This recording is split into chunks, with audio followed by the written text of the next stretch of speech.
नमस्कार। मैं आज आपको जिस इंसान के बारे में बताने वाला हूं, वो इस दुनिया के सबसे बेरहम और खतरनाक इंसान है। Can you imagine? Sholay film में कहते हैं ना, भागो भागो गब्बर आया। ये गब्बर के भी गब्बर है, जिनसे पूरी दुनिया डरती है। सही पहचाना आपने, नॉर्थ कोरिया के किंग किम जोंग उन। इनके देश में आपको मैकडॉनल्ड्स नजर नहीं आएगा, यहां तक कि कोल्ड ड्रिंक भी बैन है। इनफैक्ट इनके देश में कई दिनों तक हंसना भी मना है। आइए बात करते हैं नॉर्थ कोरिया की। सन की तानाशाह की तालाबंदी। इनसे बड़ा सन की इस वक्त दुनिया में कोई नहीं। उसकी वजह सुनेंगे तो आपका दिमाग चकरा जाए। लोग कहते हैं कि रहम नाम का शब्द उसकी डिक्शनरी में है ही नहीं। नॉर्थ कोरिया के सन की तानाशाह किम जोंग उन की। आपने ये न्यूज तो सुना ही होगा। हाल ही में किम जोंग उन, जो कि नॉर्थ कोरिया के किंग हैं, उन्होंने पूरी सिटी में लॉकडाउन लगा दिया है, क्योंकि उनके शहर में 653 बुलेट मिसिंग हो गई है उनके आर्मी से। आप ये सोचो, उन आर्मी कमांडोज का क्या होने वाला है अगर वो 653 गोलियां नहीं मिली तो। अब आर्मी कमांडो की तो हालत खराब वहां पे हो ही गई है। इससे पहले उनकी गर्दनों को काट के लटका दिया जाए, किम जोंग उन ने उनको एक मौका दे दिया है। उनको कहा है कि ये 653 बुलेट्स कहीं से भी ढूंढ के लाओ। तो उन्होंने रिक्वेस्ट किया कि पूरे सिटी में लॉकडाउन लगा दिया जाए, ताकि वो हर एक घर के बक्से के अंदर, अलमीरा के अंदर, जहां हो सके वहां से एक एक बुलेट को ढूंढ के ला पाए। अब उस सिटी में तब तक लॉकडाउन लगा रहेगा जब तक वो 653 बुलेट मिल नहीं जाती। किम जोंग उन इतने पागल या इतने संकीर्ण इंसान है कि एक बार उनकी स्पीच के दौरान किसी सीनियर ऑफिशियल की आंख लग गई। उन्होंने सीधे सीधे ऑर्डर पास कर दिया कि इसको फांसी लटका के मार दिया जाए। अगर आप नॉर्थ कोरिया के रूल्स के बारे में जानेंगे तो आपकी आंखें खुली की खुली रह जाएंगी।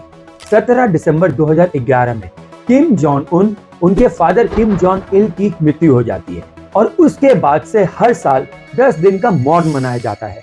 इस मौन की खास बात क्या है? इस मौन के दौरान वहां की जनता किसी भी तरीके का सेलिब्रेशन नहीं मना सकती। इनफैक्ट आप वहां पे हंस भी नहीं सकते, और तो और ग्रोसरी भी उस दौरान नहीं ले सकते। आप 10 दिन पहले ही ले लो। इस दौरान अगर वहां पे किसी के घर में किसी की मौत हो जाती है तो वो उसकी डेड बॉडी को लेकर रो भी नहीं सकता। अगर रोते हैं तो उसके लिए भी सजा है, क्योंकि किम जोंग इल का मौन चल रहा है और वो ज्यादा इंपॉर्टेंट है। वहां पे हर घर में किम जोंग उन और किम जोंग इल की तस्वीर लगाना जरूरी है, जिसकी हर दिन पूजा होती है। इन केस अगर उनकी तस्वीरों में धूल भी आ जाए तो उसके लिए भी सजा है। इसकी हिफाजत रखना और उसको सेफ रखना उनका सबसे पहला कर्तव्य है और धर्म भी है। लेकिन सवाल ये है, अगर आपके घर पे उस दौरान आग लग जाए और आपके 2 छोटे छोटे बच्चे हैं, तो आप क्या करेंगे? आप सबसे पहले अपने बच्चों को घर के बाहर निकालेंगे, राइट? ऐसा ही हुआ आज से कुछ साल पहले। वहां पे एक घर में एक लेडी के 2 बच्चे थे और उस घर में आग लग जाती है। उस लेडी ने सबसे पहले अपने 2 बच्चों को निकाला और इस दौरान किम जोंग उन और किम जोंग इल की तस्वीरों पे आग लग जाती है।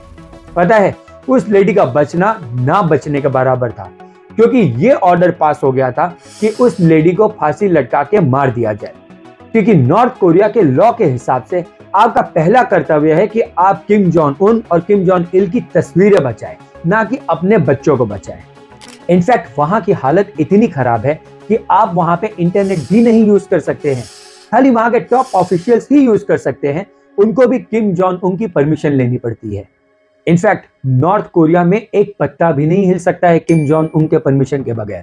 यहाँ पे बच्चे स्कूल तो जाते हैं, मगर 5वीं क्लास से उनको मजदूरी की ट्रेनिंग दी जाती है, ताकि बड़े होके वो ये सब कर पाए। वहां पे 173 घंटे का एक कोर्स होता है, जहां पे किम जोंग उन के बारे, उनको क्या पसंद है और क्या ना पसंद है, वो बताया जाता है। भले आप कोई भी सब्जेक्ट में पास हो चाहे फेल, मगर इस सब्जेक्ट में आपको पास करना बेहद जरूरी होता है, नहीं तो आपको जेल हो सकती है। वहां पे किम जोंग उन के बारे गलत बोलना तो बहुत ही दूर की बात है। आप उनके बारे कुछ गलत सोच भी लेते हैं तो भी आपको सजा हो सकती है। कहते हैं कि किम जोंग उन उनके भगवान है और भगवान आपका दिमाग पढ़ सकते हैं। अगर यहाँ पे किसी ने भी नियम तोड़ा तो सजा सिर्फ उसको नहीं मिलती है, बल्कि उसके 3 जनरेशंस को मिलती है। यानी कि उसको, उसके मम्मी पापा को और साथ ही साथ उसके दादा दादी को भी। इतने सारे अजीबो गरीब कानून होने के बावजूद भी बहुत लोग वहां पे एज अ टूरिस्ट जाना चाहते हैं। अब टूरिस्ट के लिए वहां पे अलग से कानून बने हुए हैं। जैसे आप अगर एज अ टूरिस्ट जाते हैं तो आपको अपना सबसे पहले वहां पे फोन दिखाना पड़ता है। वो आपका फोन या किसी भी तरीके का इलेक्ट्रॉनिक्स अच्छे से जांचते हैं, देखते हैं, ताकि आप कुछ ऐसी वैसी चीज ना लेके आ रहे हो जिससे उनके देश को नुकसान हो। और अगर वहां पे आप एज अ टूरिस्ट गए हैं तो आपको वहां पे गाइड रखना कंपलसरी है और आप अपने गाइड के बिना होटल के बाहर नहीं निकल सकते। ये वहां का लॉ है। इनफैक्ट वहां पे आप कुछ ही जगह तस्वीरें खींच सकते हैं। जहां जहां उन्होंने बताया आप वहीं पे तस्वीरें खींच सकते हैं, क्योंकि वो नॉर्थ कोरिया को अच्छा दर्शाता है। अगर उसके जगह कहीं और पे आपने तस्वीरें खींच ली या आपके फोन में गलती से भी कहीं और की तस्वीरें मिल गई तो आपकी फांसी होना पक्का तय है। आप सोचते होंगे ना कि इस देश के पास इतना सारा पैसा, इतना फंड्स आता कहां से है? आई मीन ये देश तो न्यूक्लियर वेपन्स भी बनाते जा रहा है, इतना पैसा कैसे आ रहा है? मैं आपको बताता हूं कैसे। नॉर्थ कोरिया के पहाड़ों के बीच में छिपी हुई है सीक्रेट मिलिट्री एकेडमी।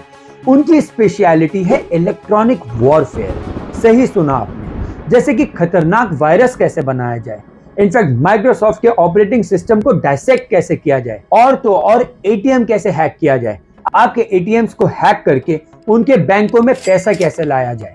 ये सब की ट्रेनिंग होती है नॉर्थ कोरिया की इस स्पेशल मिलिट्री ट्रेनिंग एकेडमी के द्वारा, जिसका नाम है साइबर सोल्जर। हर साल इस एकेडमी से 100 साइबर सोल्जर पास होते हैं और नॉर्थ कोरिया की हाईली स्किल्ड हैकिंग आर्मी, जिसका नाम है द लजारस, उसको जाके ज्वाइन करती है। नॉर्थ कोरिया की फंडिंग सिर्फ वहां से ही नहीं आती, इनफैक्ट ड्रग्स को लेकर, नकली नोटों को लेकर, इनलीगल वेपन्स की स्मगलिंग से भी पैसे आते हैं वहां पर। इनफैक्ट उनकी एक स्पेशल आर्मी है जिसका नाम है द इनफेमस ऑफिस 39। उनका काम यही है यूएस डॉलर का हूबहू नकली नोट बनाना, और वो इसको इंटरनेशनल मार्केट में ले जाके ट्रेड करते हैं। इसके बारे में अगर मैं बात करने लग जाऊं तो पूरा दिन निकल जाएगा। अब देखना यह है कि उस 653 बुलेट्स का क्या होता है, वो कब, कहां और कैसे मिलती है, और अगर नहीं मिले तो क्या होगा उन आर्मी के कमांडोज का। उम्मीद करता हूं कि आपको मेरा ये वीडियो जरूर पसंद आया होगा। अगर आपको मेरा ये वीडियो पसंद आया तो प्लीज हमारे इस चैनल को लाइक और सब्सक्राइब जरूर करें। मैं ऐसे ही वीडियोस हमेशा बनाता रहूंगा और उम्मीद करूंगा कि आप हमारे इस चैनल को पसंद हमेशा करते रहें। तब तक के लिए थैंक यू, धन्यवाद।